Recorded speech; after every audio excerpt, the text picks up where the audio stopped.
14h-16h, Brigitte Lahaie, Sud Radio. Et on n'a qu'une vie, c'est Laurent Carilla qui nous le dit dans son livre aux éditions Fayard.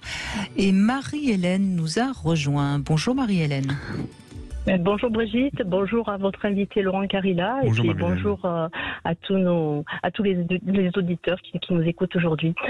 Alors écoutez, moi Laurent, j'ai écouté le début de votre émission et vraiment j'ai reconnu mon fils avec tous les facteurs qui l'ont poussé à avoir une addiction depuis maintenant 13 ans. Il en a 25. Il a une addiction au cannabis. Voilà. Et quand d'après moi, il a déjà des facteurs génétiques, puisque je me suis séparée très tôt de son père, qui devait être bipolaire, hein, et il a malheureusement, son père l'a abandonné, ne s'en occupe pas. Et c'est vrai qu'on a une famille un peu toxique, et aujourd'hui on s'est retrouvés tous les deux depuis des années. Et malheureusement, et justement, et le facteur environnemental aussi, on lui a proposé du cannabis au collège. Voilà.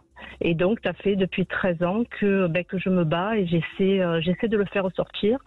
On est allé donc à des centres de CMPP. Donc, si je calcule, il a commencé à fumer à l'âge de 12 ans. Voilà, à peu près. Il a 25 ans, oui, tout à fait. 12 ans, entre 12 ans et 13 ans. Voilà. Il était en quatrième, fin de quatrième, début troisième. C'est très, très, très, très jeune. Voilà. Donc, on a été justement dirigé vers des CMPP où il a rencontré un psychiatre. Il était suivi et moi, j'étais suivie par une psychologue.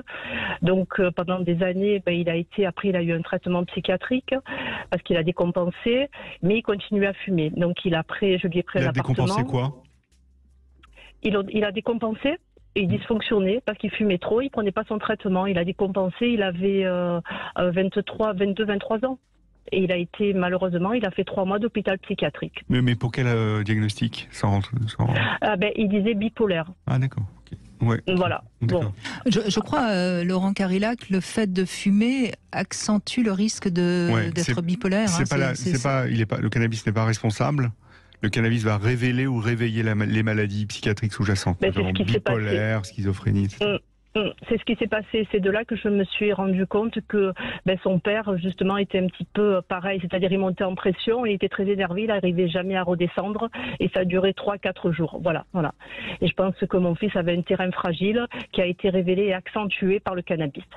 Donc pendant des années, je suis allée voir des psychologues, des psychiatres, il y a des traitements. Et aujourd'hui, je suis assez contente parce que je l'ai fait rentrer depuis le mois de janvier dans une clinique d'addictologie. Très bien. Et voilà. Mais il ne faut pas traiter que le problème d'addictologie, il faut aussi traiter la bipolarité bien aussi. Mais non, mais ils s'en sont aperçus. Donc ils s'en sont aperçus qu'il ne prenait pas son traitement déjà pour sa bipolarité. Voilà. Et ils lui ont changé le traitement. Très bien. Donc il a rencontré des psychiatres là-bas, il va beaucoup mieux, il a trouvé un cadre. Comme il me dit, ça me fait une famille. Donc pour l'instant, il a sa chambre individuelle, il ne veut pas sortir. Alors il a des permissions. C'est vrai, il vient des fois le week-end et tout, mais il me dit, maman, je ne veux pas retourner chez moi et rester seul, parce que seul, ça va recommencer. Donc voilà, et donc il fait du sport, il a déjà perdu 16 kilos. Ah oui, génial. Ah oui, ça va beaucoup, beaucoup mieux. Et moi, dans mon projet futur, alors vous allez me dire ce que vous en pensez, j'aimerais, alors là on va y aller très, très lentement, vous l'avez dit en début d'émission, je pense que dans la vie, il ne faut pas se presser, il faut essayer de faire les bons choix, les meilleurs choix pour soi. Je vais essayer de le faire rentrer dans une famille d'accueil, à la campagne. Je sais que ça existe. Si lui est d'accord et si ça peut l'aider, pourquoi pas Voilà. En tout cas, ce qui est courageux de votre part, c'est d'accepter de le lâcher un peu et de le mettre entre des mains de quelqu'un d'autre. Et franchement, pour une mère, c'est bien. Oui, mais moi j'ai énormément confiance, donc surtout au corps médical, et peut-être au début quand j'avais moins de connaissances, j'ai fait peut-être un peu trop confiance au corps médical parce qu'il y a des psychiatres qui me disaient que c'était pas grave, que les jeunes aujourd'hui fument du cannabis, que ça allait passer, qu'ils faisaient de belles études, voilà. Bon, et aujourd'hui malheureusement c'est vrai que il est triste parce qu'il n'arrive pas à trouver de petites copines, à trouver d'amis, à trouver l'amour. Et ça c'est vrai que j'espère. J'espère de tout cœur. En tout cas, dans quelques mois, c'est son anniversaire. Je lui achèterai votre livre. Je veux qu'il recommence à lire. C'est sympa, merci. Parce que c'était un grand lecteur et il a été champion d'échecs. Et donc, je veux qu'il remette tout ça en route. Ça lui fera du bien au cerveau, ça lui fera du bien dans sa vie. Voilà. Ah bah oui, s'il a été champion d'échecs, c'est quand même pas rien. Non. oui, mais peut-être un peu trop intelligent, un peu trop dans l'émotion. Voilà. Il s'est rendu compte, malheureusement, de beaucoup de choses autour de lui et ça lui a fait du mal plus qu'autre chose.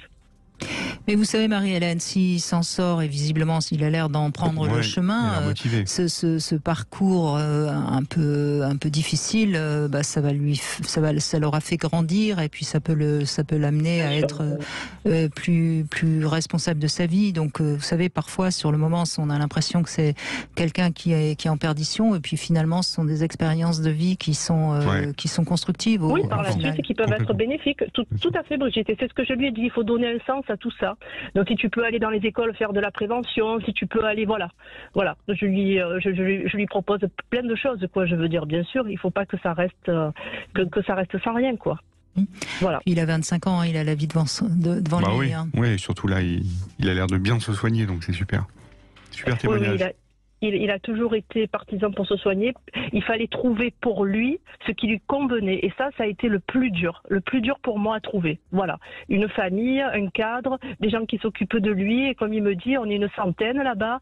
Et les gens, ils s'intéressent à moi, ils me parlent. Voilà. Et ça c'est très important. Super. Merci beaucoup, Marie-Hélène, de ce témoignage qu'on va finalement considérer comme positif. C'est un beau témoignage, absolument.